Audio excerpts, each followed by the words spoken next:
Halo sahabat fisika semuanya, berjumpa kembali kita dalam pembelajaran fisika.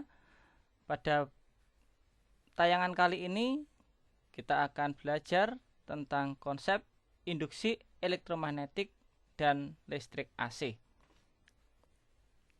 Tentang apakah induksi elektromagnetik itu? Induksi elektromagnetik itu adalah penggabungan dari konsep yang sudah Anda pelajari sebelumnya, yaitu tentang medan listrik dan medan magnet, yang kemudian dalam penerapannya kedua hal itu menghasilkan tentang konsep induksi elektromagnetik. Konsep ini diawali oleh peristiwa atau kebutuhan terkait dengan sumber energi listrik. Sebelumnya, sumber energi listrik itu yang didapatkan oleh manusia itu berasal dari sel volta. Sel volta itu bisa aki, bisa baterai, ya. Yang mana sel volta ini menghasilkan arus listrik searah dari reaksi kimia. Arus listrik yang dihasilkan oleh sel volta ini memiliki beberapa kekurangan. Yang pasti kekurangannya biasanya hanya sekali pakai, meskipun ada beberapa yang bisa diisi ulang atau di charge, ya. Yang kedua, juga beda potensial listriknya cukup kecil dari elektroda itu, sehingga kalau akan digunakan tegangan listrik yang tinggi sangat terbatas kemampuannya. Dan yang ketiga, kemampuan transmisi energinya tidak dapat jauh. Jadi kita tidak bisa kemudian memasang aki ini di kota Surabaya kemudian kita ambil sampai ke Jember, sangat susah, ya. Maka kebutuhan energi listrik inilah yang kemudian memicu, ya, Faraday, ya, penemunya, ya, itu melakukan pengkajian terkait dengan sifat-sifat magnet dan sifat-sifat listrik, sehingga saat ini, ya, manusia bisa mendapatkan listrik dari energi gerak. Jadi listrik dari energi gerak ini pada dasarnya merupakan hasil dari penemuan konsep listrik dan kemagnetan oleh Faraday. Sekarang kita lihat bagaimana proses terjadinya listrik dari energi gerak ini.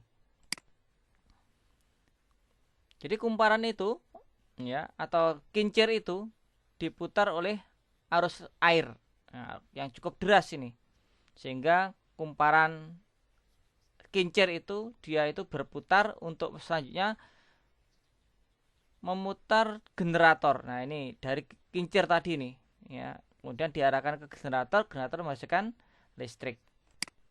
Nah, ini generatornya. Di dalam generator inilah terjadi perubahan energi gerak menjadi energi listrik. Kemudian untuk mempelajari tentang bagaimana listrik ini dapat dihasilkan dari energi gerak, maka pertama kali kita perlu mempelajari konsep tentang flux magnet. Sebelumnya Anda sudah mengenal sebenarnya tentang flux ini, yaitu pada flux medan listrik.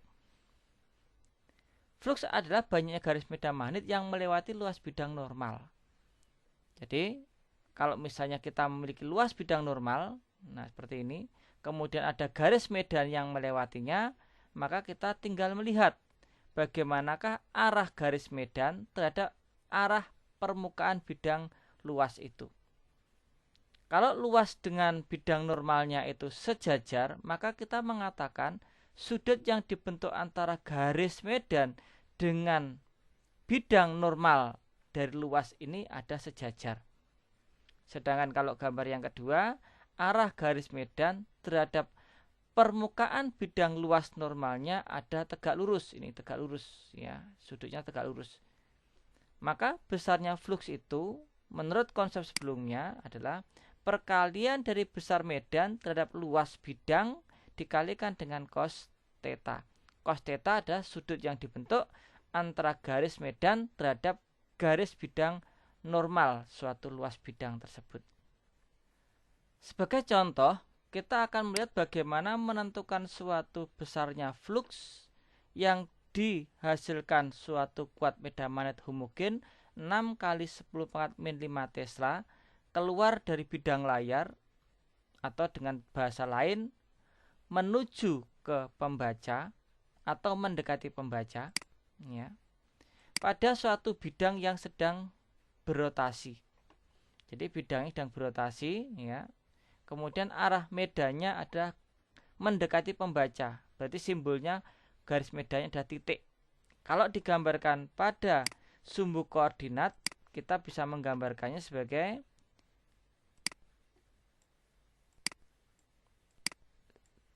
sumbu X arah ke kanan, sumbu Y arah ke atas, dan sumbu Z itu arah yang mendekati pembaca, sumbu Z.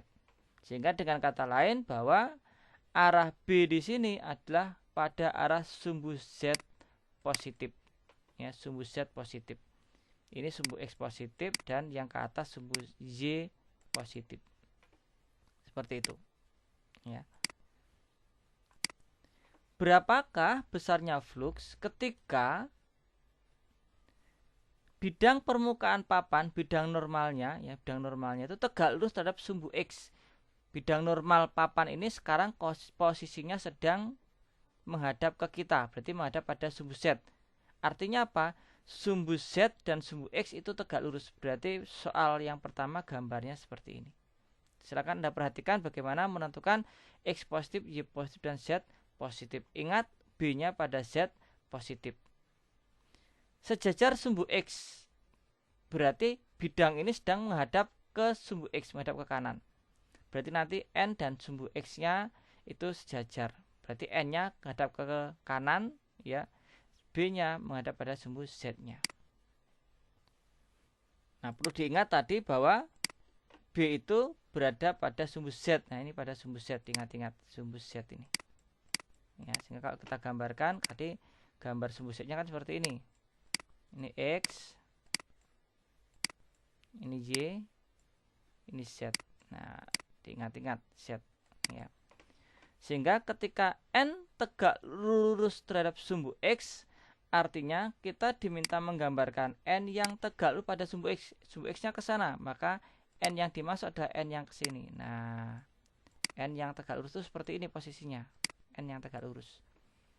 Berarti sudah dibentuk antara B pada sumbu Z positif, ya, dengan N, berarti B dan N sudutnya adalah 0 derajat. B dan N sudutnya adalah 0 derajat. Ya, bagaimana kok bisa 0 derajat? Karena inilah arah B-nya, arah yang sama dengan arah Z-nya, arah B-nya. Seperti itu. Maka sudutnya adalah 0 derajat. Ya. Maka kita hitung cos 0 nilainya adalah sekian. Yang kedua, N sejajar dengan sumbu X.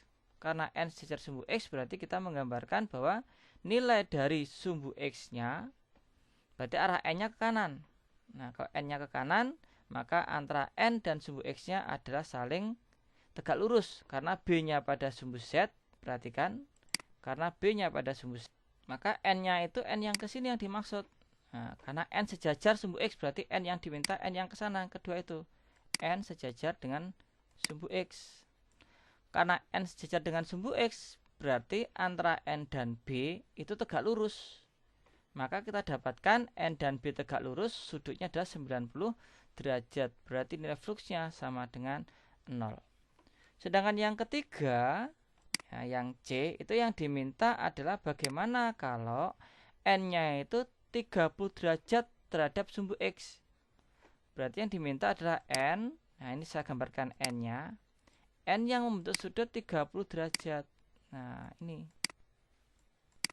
Kalau N membentuk sudut 30 derajat terhadap X, kesimpulannya apa? Antara B dan N.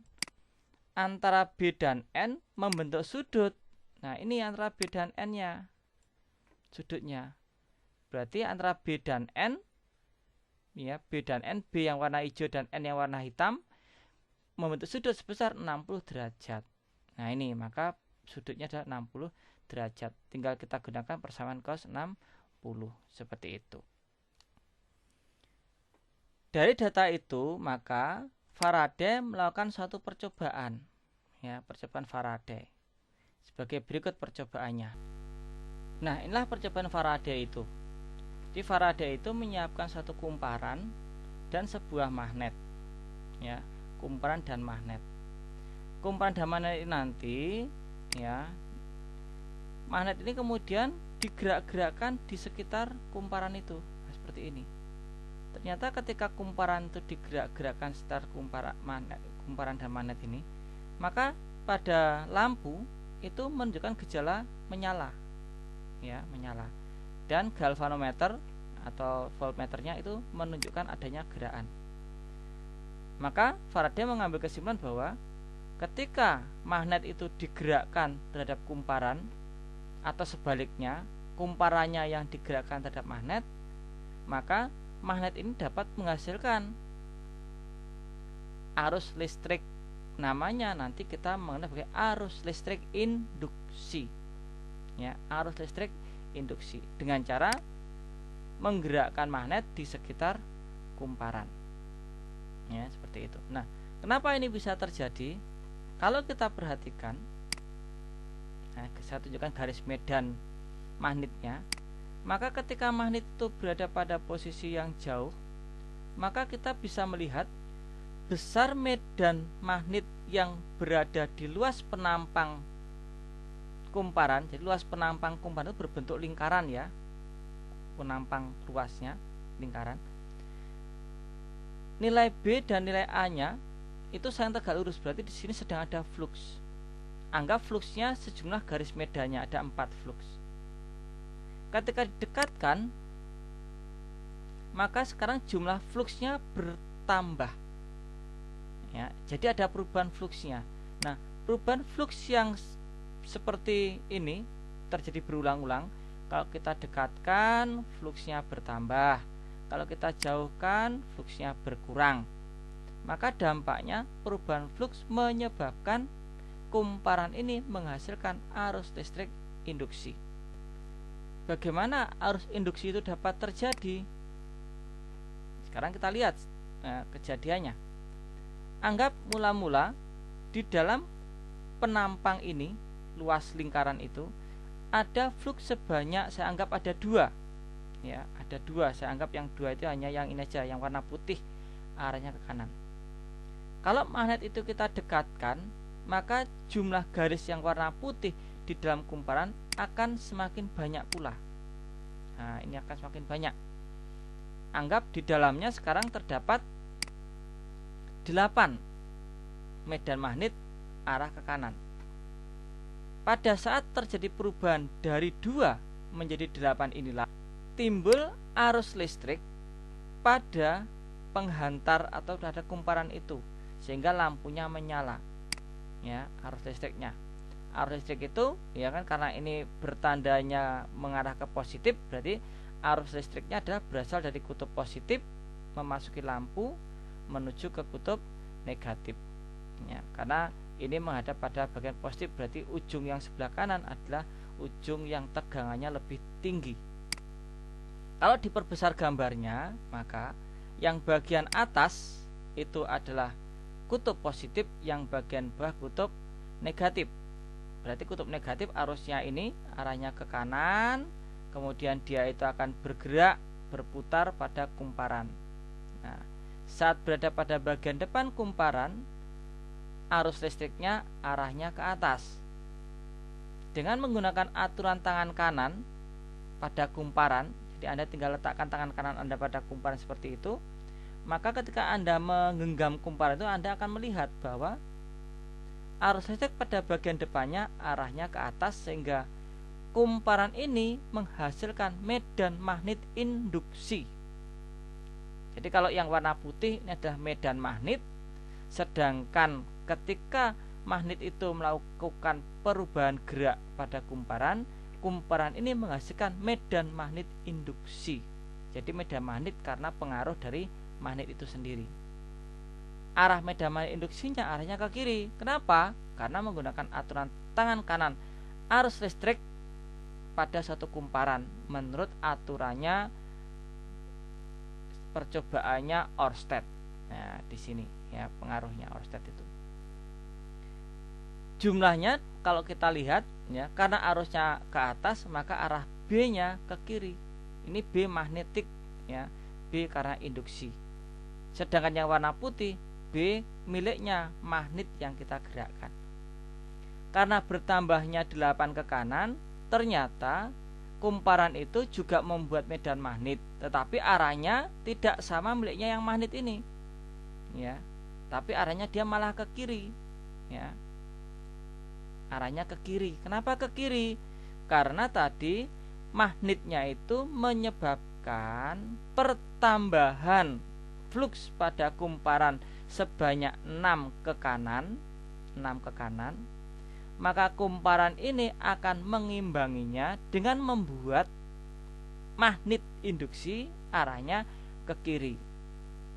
Sehingga secara vektor, Pak dikatakan secara vektor, jumlah flux magnetik yang ada di dalam kumparan itu sebenarnya jumlahnya hanya 2 secara vektor. Kenapa? Karena kita memiliki 8 ke kanan ditambah dengan 6 ke kiri. Berarti totalnya pun juga masih 2 ke kanan secara vektor. Maka dampaknya Faraday memberikan penjelasan bahwa ketika ada magnet yang digerakkan di sekitar kumparan, maka kumparan ini akan berperilaku menjaga flux selalu kekal. Jadi kalau awalnya 2 menjadi 8, maka tugasnya kumparan adalah mengurangi supaya totalnya tetap sama dengan 2. Sekarang kita lihat contoh soalnya. Pada awalnya ada flux pada kumparan 3 ke kiri. Kemudian karena magnetnya kita gerakkan terhadap kumparan, atau sebaliknya kumparan yang digerakkan terhadap magnet, maka dampaknya pada kumparan sekarang ada 6 flux ke kiri. Berarti terjadi perubahan flux, bukan? Berapa perubahan fluxnya? Iya, betul. Perubahan fluxnya adalah bertambah sebanyak 2. Nah, bertambah sebanyak 2 ya. Bertambah banyak 2, maka tugasnya flux induksi. Karena bertambah 2, maka tugasnya mengurangi 2. Karena bertambahnya 2 itu ada bertambah 2 ke kiri, maka tugasnya menguranginya apa? Mengurangi 2, kita gambarkan arahnya ke kanan. Sehingga secara vektor di dalam sini pun sebenarnya hanya ada 3 flux arahnya ke kanan. Bagaimana dengan contoh yang berikutnya? Pada awalnya ada 4 ke kanan. Kemudian terjadi perpindahan magnet terhadap kumparan atau sebaliknya. Di dalam kumparan hanya tersisa 1. Berarti perubahan fluxnya bagaimana? Ya, berkurang 3. Dari 4 menjadi 1. Berarti berkurang 3. Karena berkurang 3, apa tugas dari flux induksi kumparan? Nah, karena berkurang maka tugasnya kebalikannya. Berarti dia perlu menambah. Supaya apa? Jumlahnya seperti yang di sebelah kiri. Ada 4. Perlu ditambah berapa di sini?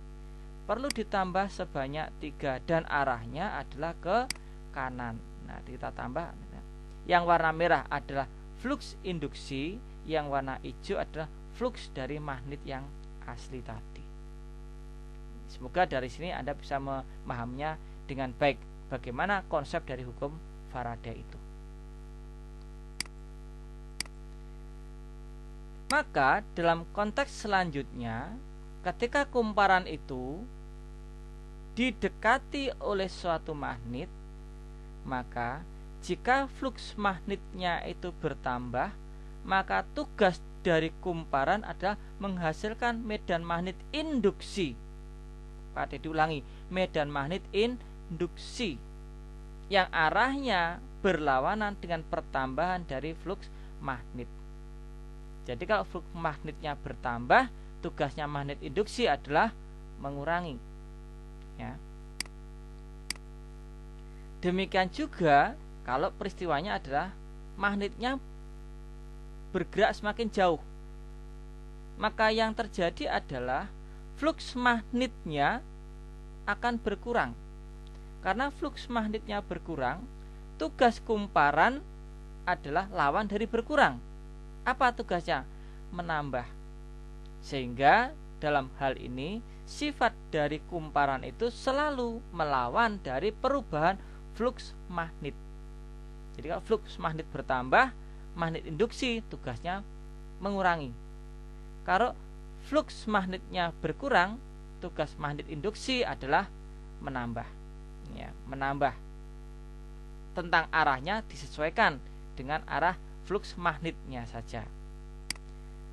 Maka dari hal itulah dampak yang akan terjadi ketika kumparan dan magnet itu bergerak saling mendekati, karena sifatnya tadi ada selalu bertolak belakang, ya. Kalau bertambah pasangannya mengurangi, kalau berkurang pasangnya menambah. Maka ketika magnet dan kumparan itu saling mendekati, sifat keduanya ini adalah saling tolak menolak. Karena saling tolak menolak, berarti antara arah medan magnet dengan arah medan magnet induksi adalah arahnya berlawanan. Karena berlawanan berarti nanti sifatnya pada sisi kiri magnet ini memiliki kutub utara, berarti pada kumparan yang sebelah kiri pun memiliki arah kutub utara. Sedangkan kalau magnet itu kita jauhkan, maka yang terjadi adalah arah fluksnya akan berlawanan. Berarti ketika ini menjadi kutub utara pada magnet, pada kumparan akan menjadi kutub selatan. Jadi kalau kita bayangkan, kalau misalnya yang ini adalah magnet, kemudian ini kumparan, ketika mereka itu kita dekatkan, mereka tolak menolak. Karena tolak menolak berarti kutub yang berdekatan antara magnet dengan kumparan itu kutubnya sama. Kalau ini utara, ya ini kutub utara yang dekat. Ya, kalau ini kutub selatan, ini juga kutub selatan. Jadi kalau mendekati itu terjadi saling tolak menolak. Sedangkan kalau kumparan dan magnet itu saling menjauhi, mereka ini akan terjadi peristiwa saling tarik menarik. Berarti antara kutub yang berdekatan harus berbeda. Itu konsepnya. Ya. Oleh sebab itu, tampak di sini ketika kutub itu bergerak saling menjauhi, maka akan terjadi kutubnya kutub yang saling berlawanan. Sekarang kita ambil contoh di sini. Ya, Pak Dian yang akan ambil contoh dua saja nanti ya, yang ini sama yang sana saja, yang selebihnya bisa Anda elaborasi. Magnetnya bergerak ke kanan, kumparannya diam. Artinya apa? Mereka bergerak saling mendekati. Kalau saling mendekati, mereka akan saling tolak. Kalau saling tolak, berarti ini akan menjadi kutub utara. Nah, jadi kutub utara. Kalau jadi kutub utara, maka arah medannya pada kumparan, ini arah medan magnet induksinya. Nah, arahnya begini, medan magnet induksinya. Dengan menggunakan aturan tangan kanan, kita bisa mengetahui berarti arus itu sedang bergerak naik. Ini arus listrik I-nya. Ya, berarti masuk lewat sebelah kanan, naik sampai sini, kemudian turun. Berarti pada R ini arus listriknya arahnya ke kanan. Ya, kenapa? Karena ini tadi terjadi peristiwa saling tolak. Kenapa saling tolak? Karena magnetnya ke kanan, kumparannya diam, mereka saling mendekati. Sekarang bagaimana kalau kita ambil contoh yang berikutnya? Nah, ini magnetnya ke kanan, kumparannya ke kiri. Berarti mereka saling menjauhi. Kalau saling menjauhi, mereka terjadi peristiwa saling tarik atau saling tolak. Betul, kalau mereka itu bergerak saling menjauhi, yang terjadi adalah saling tarik menarik. Berarti ini kutub selatan, supaya terjadi saling tarik menarik, maka ini menjadi kutub utara. Kalau menjadi kutub utara, maka arah medannya menuju ke kutub utara, maka inilah arah medan magnet induksinya ke kutub. Nah, inilah arah B medan magnet induksi. Nah, berarti karena arah B-nya adalah ke kanan, dengan menggunakan aturan tangan kanan, ya, berarti ibu jari Anda harus berada di sebelah kanan, kemudian itu Anda genggam. Ketika Anda genggam, maka dampaknya adalah pada bagian atas, ya, pada bagian ini kita dapatkan arus listriknya adalah turun. Nah, seperti ini arus I-nya turun, sehingga di sini pun arusnya sedang turun. Sedang turun berarti pada R-nya arahnya adalah ke kiri. Sedangkan yang lainnya nanti Anda bisa melihat bagaimana menentukannya. Prinsipnya adalah ketika magnet itu saling mendekati, yang terjadi saling tolak menolak kutubnya. Kalau mereka saling menjauhi, antar kutubnya saling tarik menarik. Dari konteks itulah, maka ketika tadi kumparan itu bergerak di sekitar magnet atau magnet yang bergerak di sekitar kumparan, di sini menghasilkan arus listrik. Artinya kumparan ini bersifat sebagai sumber arus listrik atau sumber tegangan listrik atau sumber energi listrik.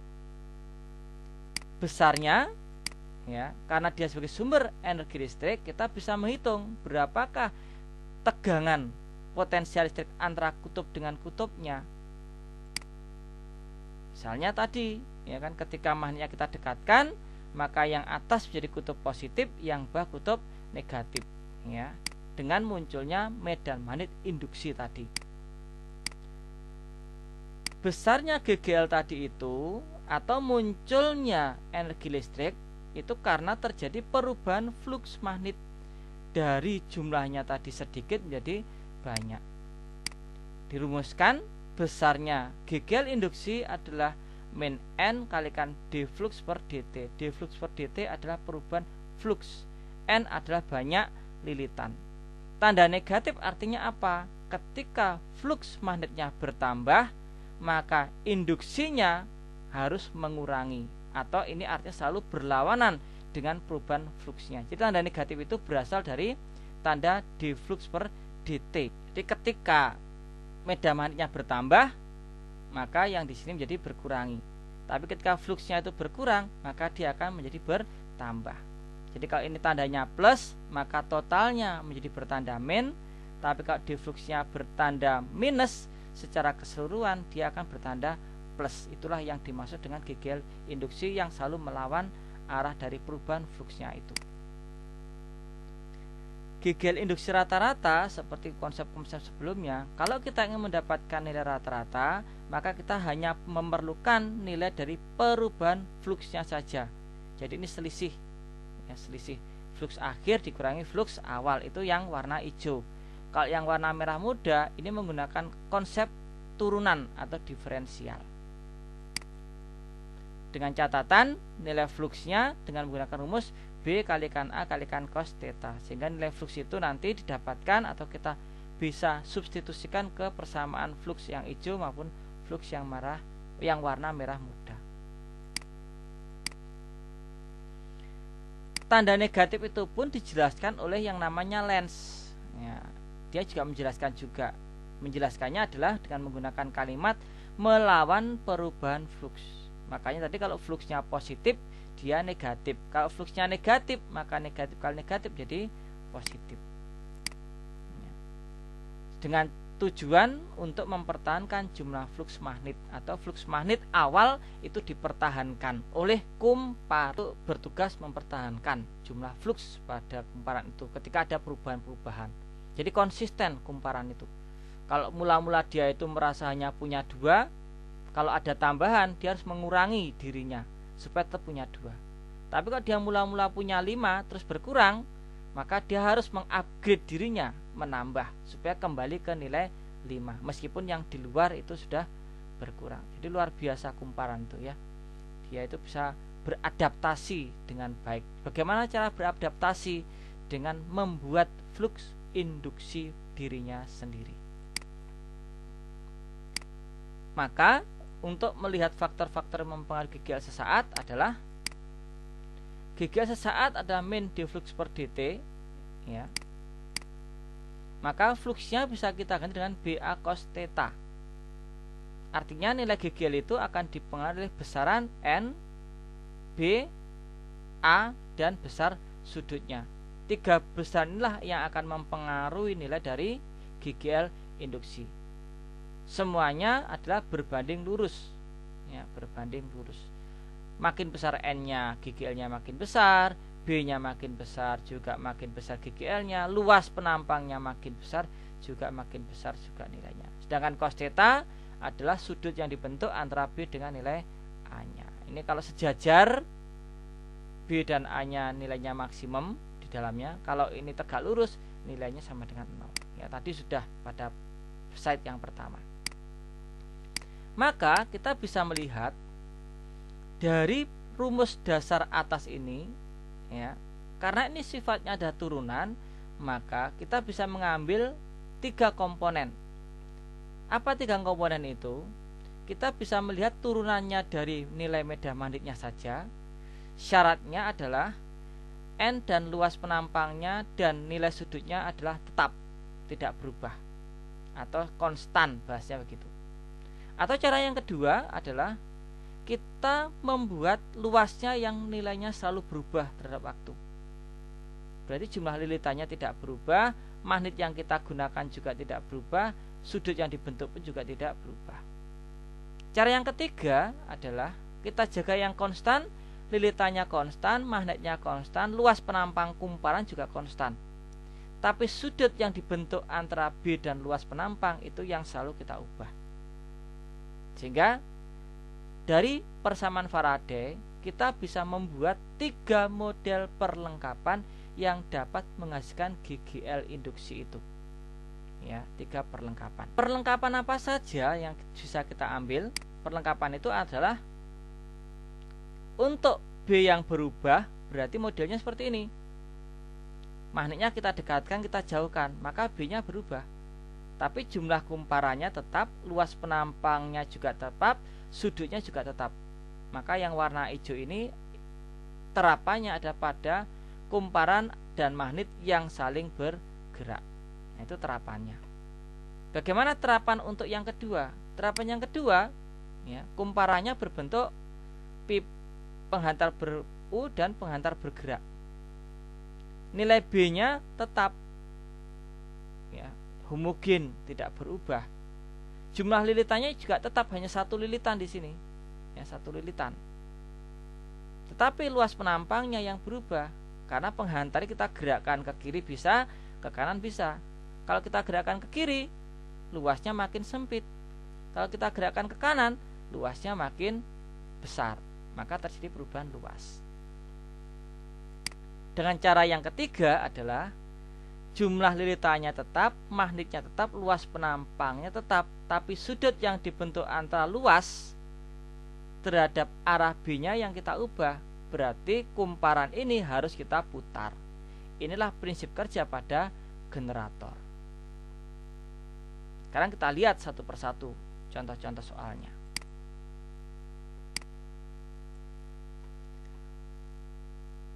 Magnetnya sedang kita gerakkan ke kanan, kumparannya diam. Berarti dalam hal ini luas penampang kumparannya tetap, jumlah lilitannya tetap, tapi B-nya yang berubah.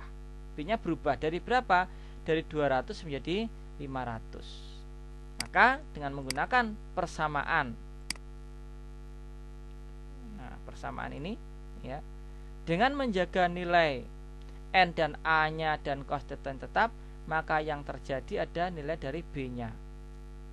Nilai dalam B-nya, karena ini ada yang ditanyakan adalah rata-rata, maka kita menggunakan bentuk persamaan yang delta. Jadi kalau rata-rata gunakan delta. Maka kita punya delta B berubah, delta B-nya berubah dari berapa? Dari 200 ke 500. Berarti delta B-nya ada 500 dikurangi 200. Bertanda negatif min-nya, data-data tinggal dimasukkan semua, maka GGL-nya rata-ratanya adalah min 6 kali 10⁻² volt. Jadi ini persamaannya dan cara menghitungnya saya yakin Anda bisa melihat dan menghitung dengan mandiri. Ya, ini bisa Anda pause sehingga Anda bisa mengamati apa saja yang dimasukkan pada persamaan-persamaan itu. Magnet ke kanan mendekati kumparan. Karena dia itu mendekati kumparan, maka antara magnet dan kumparan terjadi gaya tolak menolak. Karena tolak menolak berarti arah medan magnet induksi kumparan arahnya ke kiri, karena ini adalah kutub utaranya di sini. Nah, ini contoh soal yang kedua. Tapi sekarang yang berubah, yang bergerak adalah kumparannya yang bergerak. Ya, bergerak. Nah, karena kumparannya yang bergerak, maka geraknya itu diatur menggunakan bentuk persamaan B-nya seperti ini. Bentuk persamaan B-nya. Berapakah GGL-nya saat T sama dengan 4 sekon? Karena bentuk dari B-nya adalah fungsi waktu T, maka kita menggunakan persamaan sesaat menggunakan turunan atau diferensial. Maka dB per dt kita turunkan, maka turunan dari 5T kuadrat adalah 10T, dan turunan dari 10T ini adalah min 10. Substitusikan T-nya 4, kita dapatkan hasilnya 3 kali 10 pangkat min 3 volt. Bertanda negatif, ini tanda negatif juga. Ya, saya geser fotonya ini, ya, sana aja. Bagaimana kalau menghitung rata-rata? Ingat, kalau menghitung rata-rata kita tidak menggunakan turunan. Kalau rata-rata kita menggunakan persamaan delta. Karena persamaan delta kita perlu tahu B awal dan B akhir. Maka B awalnya sebagai T sama dengan 0, B awalnya adalah 0, ini kita masukkan nilai T-nya, dan B akhirnya adalah 40. Berarti terjadi perubahan dari nilai B-nya adalah 40 Tesla. 40 Tesla, ya, ini. Sehingga kalau kita cari berapakah nilai GGL rata-rata, nah ini kita gunakan delta, ya, delta karena rata-rata. Maka delta B-nya berapa? Ya 40. Ini kita substitusikan, kita dapatkan nilai dari GGL induksinya dengan satuan voltnya. Kalau ditanyakan berapakah arus listriknya pada R, ya gunakan hukum dari hukum Ohm, V sama dengan I kalikan R-nya. Ya, kita anggap GGL-nya sebagai nilai V-nya. Ya, kalau ditanyakan arusnya. Teknik yang kedua adalah GGL induksi dari penghantar bergerak di medan magnet. Nah, jadi kita punya penghantar berbentuk U, kita sediakan penghantar bergeraknya. Misalkan bergerak ke arah kiri, berarti mula-mula bidangnya luas. Kalau kita gerakkan ke kiri, maka bidangnya menjadi sempit. Berarti terjadi pengurangan luas bidang. Karena luas bidangnya berkurang, jumlah medan magnetnya juga ikut berkurang.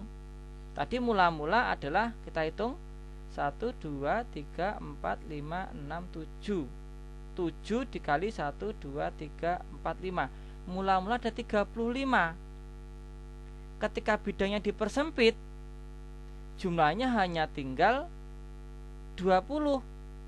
Berarti luas bidang ini kehilangan 15. Medan magnet arahnya adalah silang meninggalkan pembaca.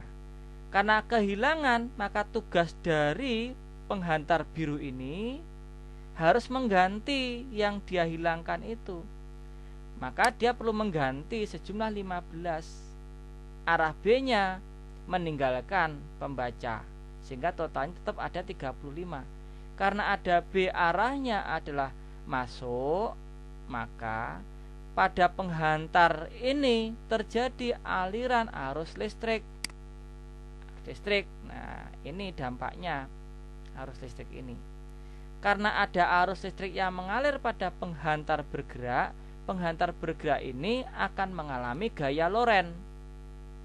Gunakan aturan tangan kanan, ya. Arusnya arahnya ke bawah, B-nya arahnya masuk. Berarti kalau Anda gunakan, gunakan, berarti arah B-nya masuk. Nah, berarti Anda arahkan tangan Anda itu ke layar, B-nya masuk, I-nya ke bawah, berarti B-nya begini. Nah, seperti ini jadinya. Jadi B-nya itu meninggalkan pembaca, ya, karena dalam ini Pak Dedi sebagai pembaca, meninggalkan Pak Dedi, maka gaya lorennya arahnya ke kanan, arusnya arahnya ke kiri, sehingga muncullah gaya loren itu. Dengan kata lain, gaya loren itu selalu melawan arah gerak dari penghantar. Kalau penghantarnya bergeraknya ke kiri, ya gaya lorennya pasti ke kanan. Kalau penghantarnya bergerak ke kanan, ya gaya lorennya pasti ke kiri. Ingat, selalu melawan dari perubahannya. Ya, selalu melawan dari perubahannya. Maka kalau Anda bisa menentukan gaya lorennya, sebenarnya Anda pun bisa menentukan arah arus listriknya. Ya. Jadi Anda bisa melihat dari segi lain. Ya. Berapakah besar beda potensial yang dihasilkan penghantar yang warna ungu ini? Potensial yang dihasilkan warna ungu itu nilainya adalah sebesar BL kalikan V. B itu adalah besar medan magnetnya, L itu panjang penghantar yang warna ungu, dan V itu kecepatan penghantar berwarna ungu. Maka pada penghantar berwarna ungu ini muncullah besar GGL induksi. Nilainya BL kalikan V. Ya, BL kalikan V. Maka dengan cara seperti itu kita bisa menentukan sekarang bagaimana kita menghitung. Kalau misalnya seperti itu, panjangnya 2 meter, ujung-ujung penghantar ini memiliki beda potensial 5 volt, arusnya searah dengan putaran jarum jam. Ya. Jadi arusnya searah putaran jarum jam, berarti di sini dia punya potensial 5 volt, arusnya searah putaran jarum jam, berarti arus I nya begini, ini I nya, ini I nya, ini I nya, ini I nya. Nah, berarti di dalam sini arah I nya ke sana. Hitunglah besar dan arah kecepatan penghantar bergerak. Gunakan persamaannya, GGL adalah BLV, GGL-nya 5, B-nya 10, L-nya 2 meter, maka kita bisa menghitung V-nya adalah 0,25 meter. Nah, kemana arah dari V-nya itu? Untuk mendapatkan arah V-nya, kita minta bantuan pada aturan tangan kanan, yaitu ada arus listrik arahnya ke kanan, ada B-nya menuju pembaca. Gunakan tangan kanan Anda. Ya, tangan kanan terbuka. Ibu jari ke kanan, ibu jari ke kanan. Jari yang lain menuju Anda. Ibu jarinya arahnya ke kanan, jari yang lain menuju Anda. Nah, seperti ini. Berarti gaya lorennya arahnya ke bawah. Berarti ini ada gaya loren arahnya ke bawah. Nah, ini gaya lorennya. Kalau ada gaya loren arahnya ke bawah, kemanakah penghantar ini bergerak? Iya, arahnya adalah ke atas arah geraknya, karena arah gaya loren berlawanan arah dengan arah gerak dari penghantar itu. Ya, itu maksudnya. Sedangkan untuk peristiwa yang ketiga, kita bisa menggunakan persamaan miliknya generator. Ya, jadi kurang lebih seperti ini. Nah, ini kumparannya, dia punya banyak lilitan, kemudian luas penampangnya tetap. Ya, ini kalau kita lihat dari penampang samping, maka ini akan berputar sehingga sudutnya akan berubah. Karena berputar, maka dia memiliki yang namanya kecepatan sudut. Ya, kecepatan sudut. Nilainya adalah omega, ya, rumusnya. Nah, omega. Ya, omega kalikan T sebagai besar sudutnya. Sehingga kalau kita turunkan, GGL adalah min D flux per dt, B kalikan A cos theta, B dan luas penampang tetap, sudutnya yang berubah. Kalau kita turunkan mendapatkan sin omega T, maka GGL-nya adalah NBA sin omega T. Dalam persamaan ini kita bisa melihat bentuk umumnya adalah GGL sama dengan GGL max sin omega T. Nah, yang menjadi GGL max-nya berapa? GGL max-nya mana? GGL max-nya kita bisa melihat di sini. GGL max-nya itu adalah komponen yang terpisah dari sinusnya. Ini GGL max-nya. Ya, sehingga GGL adalah NBA omega.